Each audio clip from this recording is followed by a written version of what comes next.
বছরের ভরা পর্যটন মৌসুমেও কলকাতার মিনি বাংলাদেশ খ্যাত পর্যটন এলাকাগুলো ব্যাপক দর্শনার্থী সংকটে ভুগছে।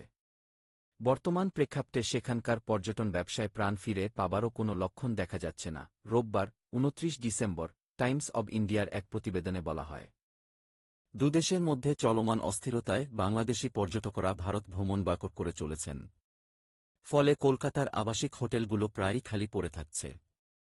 সাথে ব্যবসা গুটিয়ে নিতে বাধ্য হচ্ছেন খাবার হোটেলগুলো। কলকাতার ব্যস্ততম Marquis Street, Free School Street, Kyd Street এবং সাডার স্ট্রিটে এখন যেন শুনশান নীরবতা।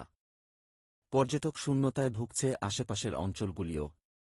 ফলে পর্যটন সংশ্লিষ্ট ব্যবসায়ীরা এখন বেঁচে থাকার জন্য লড়াই করছেন। হোটেল মালিক এবং খুচরা বিক্রেতাদের মতে ডিসেম্বর এবং জানুয়ারি হচ্ছে পর্যটনের ভরা মৌসুম। এ সময় দর্শনার্থীদের পদচারণায় কলকাতায় উৎসবমুখর পরিবেশ বিরাজ করে।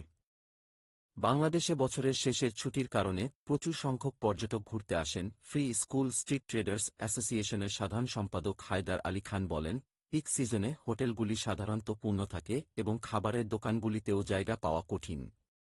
এখানকার আবহাওয়া এবং উৎসব আমেজের কারণে বাংলাদেশি পর্যটকরা তাদের বছরের শেষের ছুটি কলকাতায় কাটাতে পছন্দ করেন। কিন্তু এই বছর অস্থিরতার কারণে ব্যবসা বাজেভাবে ক্ষতিগ্রস্ত হয়েছে। এখন এমনই অবস্থা যে মধ্য কলকাতা এলাকার অনেক হোটেল রক্ষণাবেক্ষণের খরচ কমাতে পুরো ফ্লোর বন্ধ করে দিয়েছে। যে কক্ষগুলি শেষের দিকে পুরো সপ্তাহের জন্য বুক করা হতো সেগুলি এখন স্বাভাবিকের অর্ধেক টাকায় পাওয়া যায়। অন্যান্য বছর এই সময়ের মধ্যে রুমের ভাড়া ২০ থেকে ৪০% বেড়েছে।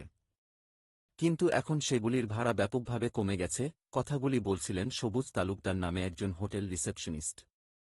টাঙ্গাইলের একজন দর্শনার্থী আবু হামিজ বলেন, এই সময়ে রুম সত্যি অনেক কম পাওয়া যায়।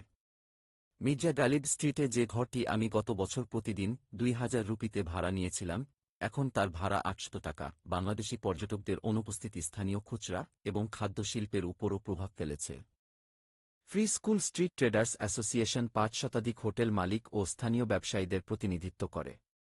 সংগঠনটির যুগ্ম সম্পাদক মোক সাইফ শামীম বলেন, ভারতীয় এবং ইউরোপীয় পর্যটকদের আকৃষ্ট করতে আমরা ৫০% পর্যন্ত ছাড় দিচ্ছি। কারণ বাংলাদেশ থেকে পর্যটক আগমনের হার খুবই কম। একজন ট্রাভেল এজেন্ট অনিল দাস জানান, গত বছর তারা ডিসেম্বর এবং জানুয়ারিতে ঘুমানোর সময় পাননি। মানি এক্সচেঞ্জগুলো প্রায়শই গভীর রাত পর্যন্ত ভ্রমণকারীদের সেবা দিত। তাদের সেই ব্যবসায় এখন পতন দেখা যাচ্ছে। মানি এক্সচেঞ্জার মনোরঞ্জন রায় বলেন, ঢাকার একটি পরিবার গত বছর রুম খুঁজে না পাওয়ায় আমার দোকানে রাত কাটিয়েছিল।